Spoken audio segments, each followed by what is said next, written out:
Welcome to the IC Connected or ICON podcast. This podcast will challenge conventional thinking about internal communications. It will force you to think differently, consider bold ideas, and step outside your comfort zone through real, unscripted insights from some of the best internal comms pros and subject matter experts in the world. But most importantly, this podcast will help you elevate your career, and together we'll elevate the internal comms profession to the C-suite. Hey everyone, today I'm joined by Jesse Cressman-Dickinson. She's the Director of Communication and Community Engagement at Bruyère, a multi-site academic healthcare organization in Canada that is maximizing quality of life and helping people stay and return home. Thanks for joining me today, Jesse. Thanks for having me. We have a really interesting topic today. We're going to talk about what happens when you turn internal communications off. So jumping into my first question, you work in the healthcare industry, which we know is an industry with a large percentage of deskless workers, and communication is absolutely critical. Lives literally depend on it. Would you say that there's a need for the healthcare industry as a whole to improve internal communications? I'd say both there's a need and there's such an opportunity. Given the size of the sector and the number of people that we're trying to communicate to on a daily basis within the healthcare field, who, as you pointed out, they're not sitting at a computer. It's hard to get this group with a quick email. So there's so much opportunity to think about how we could service these teams in a better way. Why are we still tolerating things like intranets? Why would we think that people who are doing a job away from a desk, very active, would be using this platform as the primary way to get their updates? And so, I mentioned just the size of the sector. So it is kind of shocking to me that given the number of organizations that could benefit from a more comprehensive and more modern internal communication solution, that there aren't more people knocking on our doors to say, hey, we've got an idea for you. Mm-hmm. Yeah, that's a really good point. But there must have been times where you've seen a greater emphasis or need for internal communications. Can you share your experience with that? Yeah, there are absolutely times where it gets greater emphasis and greater attention. Crisis, that's definitely a time when people really see the value of it. They see the importance. We've just come through and are coming through a pandemic, and this has been I think a real example to so many people throughout organizations of the importance of this. The flip side is that when internal communications is going well, it goes unnoticed. It's this silent thing that just happens. You had the information you needed to do your job. So you take it for granted and you start taking it for granted. And I think that, it also speaks to internal communications being more than the job of the communication department. Internal communication is the job of every single person within the organization. And the stronger they are at communicating, the better that everybody is doing within the organization, and things just move smoothly. It's when things start to break down in communication that you start to see the problem, and then you get noticed. You get a lot of feedback when it's going wrong. Mm-hmm. Yeah, for sure. Yeah, you mentioned that people take it for granted, and I can totally understand why that is what it is. And, you mentioned the pandemic. How did the pandemic specifically impact you and your internal communications team at Bruyère? Yeah, I think when the pandemic hit, we were a very small team, and we were able to really show the value and the importance. And we grew our team from a core comms team of 2 people to 7 people. And so Bruyère is a really large organization that includes specialized hospitals, long-term care homes, family health teams. So we were really able to show, and we had the support of our senior leadership team who really understood the value in this.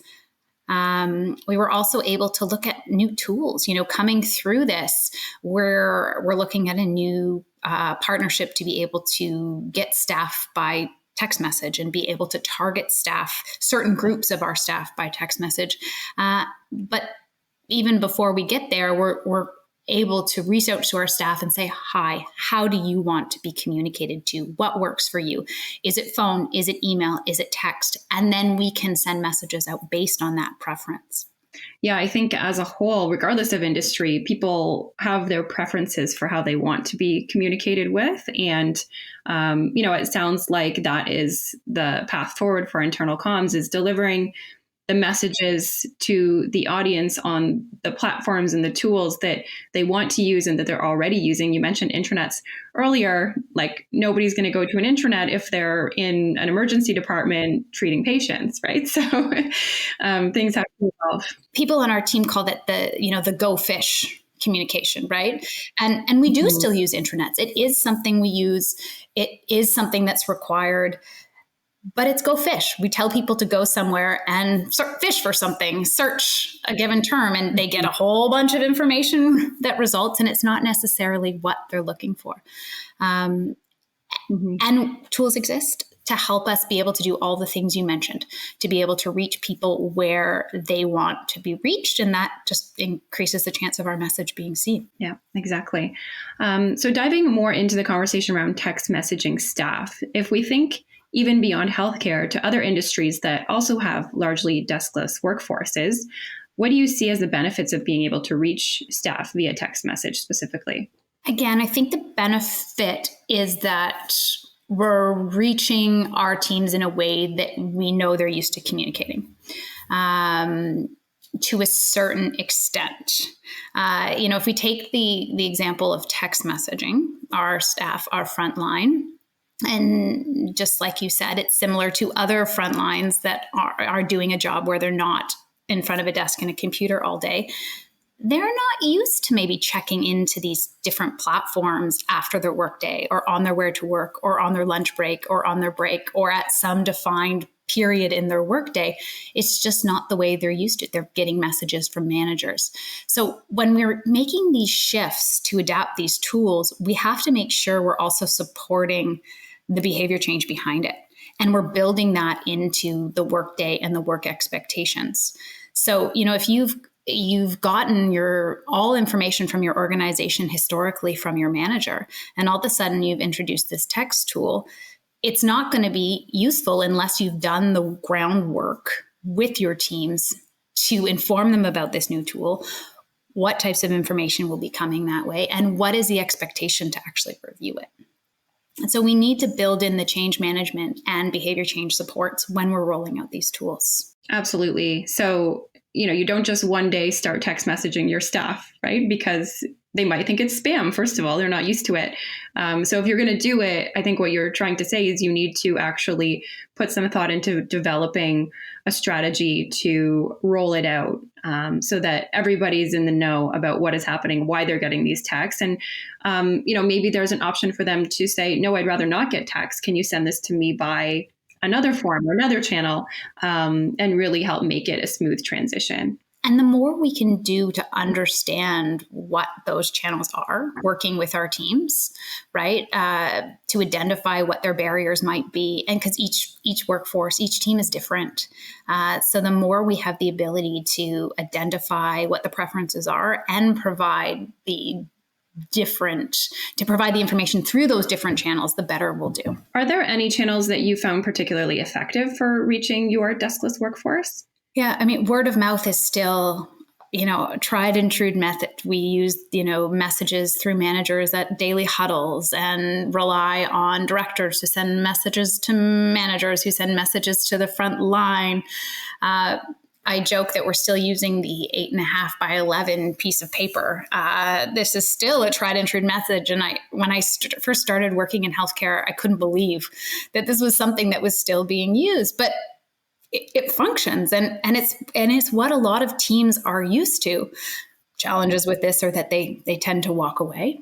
We had one campaign we did during the early days of our COVID response, where it was a masked person, and someone went around drawing smiles on all of the masks, and I loved it because it was just such a perfect example of, at least they read the poster, they're paying attention to the poster, and they've added this beautiful smile, so they're able to engage with it. Paper works. It's, we have so many opportunities now with things like digital screens that we could explore that would give us more opportunity. But paper is a tried and true way. Text messages, as we mentioned, looking to improve intranets. What's the future of the intranet? What are intranets that allow us to be able to tailor what people see based on their work needs? And really, really also leveraging notifications, right? And that red dot effect, the need for people to clear and see their notifications. Awesome. Well, it sounds like an omni-channel approach to internal communications is well suited to getting information to your deskless workforce. Have you looked at any platforms that deliver this functionality? And if so, what do you look for in these types of solutions? Yeah, so that's how I found Sparrow, was in my dream search at the side of my desk for what is the platform for our future. And we're still looking with our team for what that is going to be for us. But, we do know the things we're looking for, and we are prioritizing the user experience. We want it to be seamless. Everybody's jobs are hard enough. We don't want reading messages and communicating with the organization to be something that's challenging. So everyone needs to find it easy to use. It needs to be multi-channel. We need to be able to post in one place because we are small, right? Our communication teams are small. We need to be able to post in one place and get our content to multiple locations.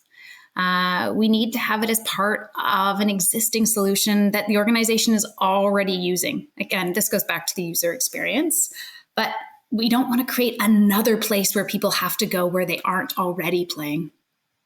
We need to be able to target. We can do this. We need to target information so that only people who need to see it get it, and be able to assign the action item, right? To indicate that it has been read. I have consumed this. I can confirm I have consumed this information. We need to be able to track who has reviewed and interacted with the content, or I guess we want to. And bilingualism, we can expect a lot more for a bilingual solution where you're able to receive information in the language you want it in. We shouldn't have to sift through multiple different languages that makes it challenging for the user to consume or toggle back and forth. We can do this. We know the technology exists to make that easy. And reach. We need to make sure we can reach everybody, no exceptions. Mm-hmm. And that includes people who may not have access to Microsoft Teams or SharePoint, right? Because I understand in the world of, deskless workers, not everybody is necessarily on the Microsoft Teams. They might not have access to corporate channels. So for sure, being able to reach someone using a personal email address or a personal phone number or their social channels or their social logins, I think, just that's so important if you're actually going to reach the entire workforce. Yeah, absolutely. And, you mentioned it with Teams. Everybody plugs in different ways, depending on their role and their team. And it is a relatively new tool for us within our organization. So there isn't one universal way of using it at this point in time. So at the end of the day, what really matters in internal communications is the outcomes. What types of outcomes do you see from the internal communications that you're delivering to your workforce? Yeah, I think, it goes, I mentioned that we want analytics. We want to know that our content's being reviewed and acted upon. And at the end of the day, it's so much more than the number of people who read or clicked on any piece of content. It's people having the information they need to do their jobs. So, it goes back to points I was making earlier about when internal communications is going well, nobody notices.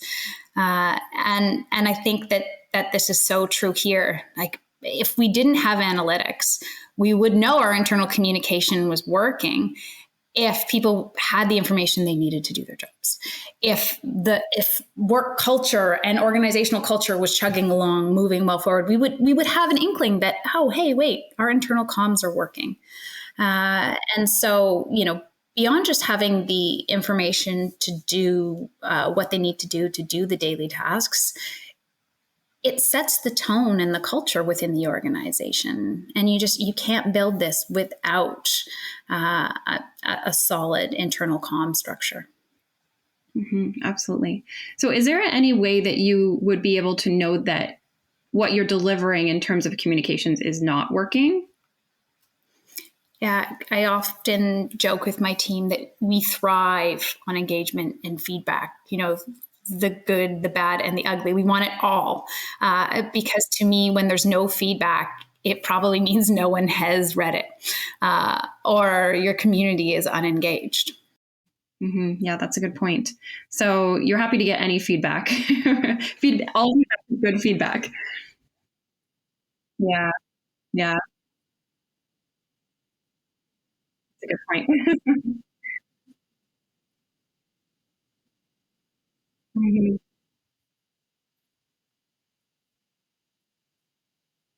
Yeah, yeah, that's a good point. So this leads me to my final big question. What do you think would happen if you turned internal communications off completely?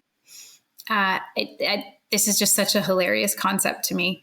But I do think there may be people who believe it's possible that they would probably fall into the camp of seeing internal communication as something that a communication team exclusively does, rather than something that's part of everyone's job.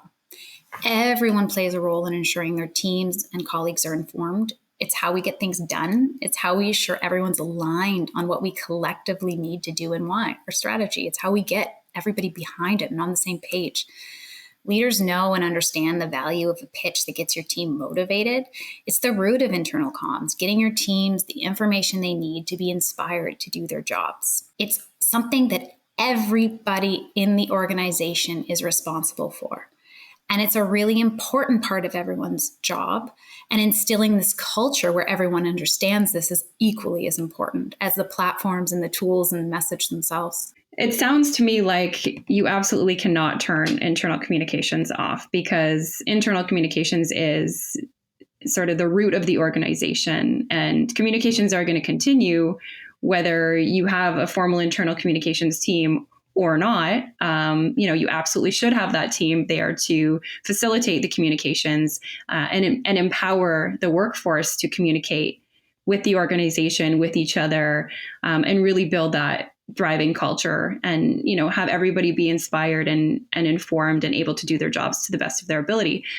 I can only imagine that, especially in healthcare, if there were no internal communications, the consequences could be quite dire. If there's some kind of regulatory update that is very critical, if there is some kind of security breach or cyber attack, how would that get communicated accurately, effectively to the workforce on time without internal communications? So at the end of the day, I agree with you. I think it is a funny question, and I don't think that you could turn it off, nor should you. Instead, you should just help facilitate it across the organization. You mentioned the role of facilitation, and I think it's so important. The role of helping to craft the message, ensuring that all the relevant stakeholders are aware and able to input, because healthcare organizations are big, diverse bodies with many different people doing many different roles. So there's absolutely an essential role for the internal communication team to play.